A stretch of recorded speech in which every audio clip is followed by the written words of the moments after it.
Good morning, gang. Friday. We made it. This morning, I want to talk about something, even though I'm a little late, talk about something I've never seen discussed on a prepper channel before. And it's something that's going to be extremely important if all shit blows up. Okay. Obviously, this one isn't going to have anything to do with, your personal SHTF, a job loss, a tornado, or whatever it is. This is going to deal with if war happens, okay? And a lot of us are concerned about that right now because of what's going on with Russia, Ukraine, what's potentially going on with China, Taiwan, Iran, and the rest of the Middle East. Figure out whoever is, okay? So let's say something happens, some sort of declaration of war, be it an EMP, be it a hack on the grid, a hack on the financial system, whatever, some sort of thing that comes domestically that is going to disrupt our lives. That's going to be an SHTF event. Okay. And we're all home. We're wherever it would be, you go to your bug out location, you live in New York or whatever, there's no power, you're getting out of the city. Okay.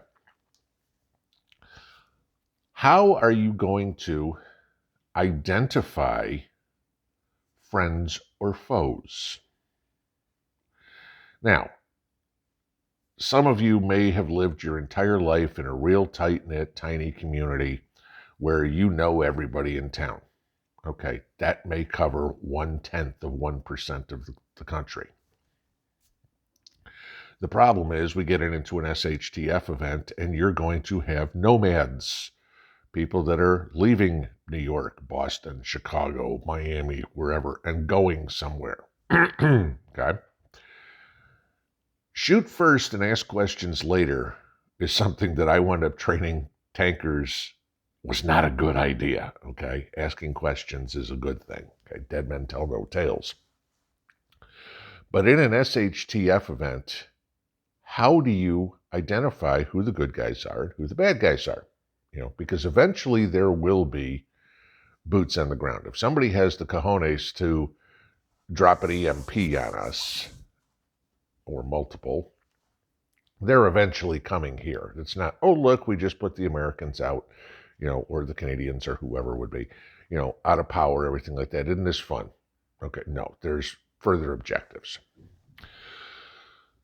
So what happens? We all have this in our head, guilty myself too, okay, of we're going to stay on our property and everything's going to be fine and the world will go on in chaos around us, but our little slice of heaven is going to continue on unabated. That ain't true, all right? We all know that. We just don't want to admit it, especially if you've got animals, you're growing food, somebody sees a light on in a window, smells something, sees a fire, you're going to be a magnet to good guys and bad guys. How do you tell the difference? Okay. Shooting first and asking questions later doesn't do you any good because the next thing you know, you just killed your next door neighbor's grandmother that they haven't seen in 20 years because you thought she was a threat and you've never seen her before. Okay. So, you look at the next thing and people go, well, I'll be able to figure out who the good guys are and the bad guys are. If they're wearing uniforms, probably. Okay. They show up in a tank, definitely. All right. But in guerrilla warfare, in something like this, chances are they're not going to make themselves readily identifiable, at least not to the untrained eye. Okay. I mean, there may be a symbol or something that somebody knows. And I'll just give you an example that is obvious, but think of what's going on in Russia, Ukraine right now. Both of them, both sides, Russia and Ukraine, use Russian-made, Soviet-made military equipment. T-80 tanks, whatever would be, AK-47s, whatever would be. So how do you tell, other than two tanks facing each other like this, when something's going through the field a mile away, are those enemy troops or those friendly troops? And that's where you get the Z or the V or something like that. And, it helps to identify whether you are Russian or Ukrainian. Okay, you see those letters, they're Russians. You don't see the letters, probably Ukrainians. Okay. How does that work for people? Go back to the movie The Dirty Dozen. We're not all going to be running around with red or blue armbands on, So you got to figure this out. And then people go, well, I can tell by, the type of person. Okay. Anybody know what BRICS is? Not the stuff you stack to build a house, but the Economic Alliance. Brazil, Russia, India, China, and South Africa. Okay. Economically, those countries for the last 20 years have been trying to form their own organization, if you will, to get away from the petrodollar. But let's take a look at those people. Brazilians, Portuguese, Spanish, skin tone, okay, or South American. Russia, Caucasian. India, Indian. China, Asian. South African, black, some white, okay. So we have now covered Hispanic, Asian, white, black, and Indian as race. Okay, you left out Arabic. Gee, I wonder which side Iran is going to be on. Okay, so you're not going to be able to see somebody or determine somebody by their ethnicity as whether they are friend or foe. I mean, think about it. There's 13% of the United States is black. It's like 10 or 11% is Asian, 10 or 11% is Hispanic, somewhere thereabouts. Don't quote me on those numbers.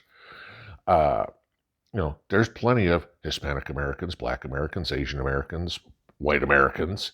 So you're not going to be able to define there. People say, oh, I'll listen to what they're speaking. Sure, okay. Now, can you tell the difference between Portuguese and Spanish? Probably not. Can you tell the difference between, look at Mrs. P and me, Russian and Czech? Probably not. One's feasibly an enemy, one's feasibly an ally. Now, somebody speaking English, okay, their chances are American. You want to know what the most commonly spoken language in the world is? English. So, go to Europe. Most people in Europe are at least bilingual, speak their native language, and, English. It's the Americans here who are the stupid ones, if you will, that most of us don't speak a second language. But they all do. Big advantage for our enemies. They can understand what you're saying. You can't understand what they're saying. Oops. Okay. So this is the thing. You're going to have to figure out how to identify friend versus foe. And it's not going to be easy. You can't shoot first and ask questions later. You're going to kill friendly fire, as I titled this, okay? You're going to kill potential allies. Start thinking about this. This is why we talk about setting up a perimeter in your neighborhood, your city, whatever would be, because there's going to have to be, and this is where mags come in, there's going to have to be checkpoints, guard posts. The only way in, somebody's got to come through and, know the password, or they have to convince the guard that, they are friendly, unarmed, whatever would be. Not something that you really need to practice, put into play now. You really can't, okay? But it's certainly something that you need to think about and start making a plan for and discussing it with your mag. How are we going to identify people? The running joke of, somebody's going to come ring my doorbell and say, can I have some food? Sorry, nobody's going to ring your doorbell and be polite, all right? That's not going to happen. If somebody got that close to you that they got to your doorbell, your security sucks. That's it. There's no other way to put it, okay? There should be nobody that gets within 200 yards from you without being challenged, okay? So think about this, guys. These are real life things to think about, not Hollywood type things to think about. You know, you need to understand how you're going to determine potential allies versus serious enemies. Have a good Friday. We'll probably see you later. Pinball out.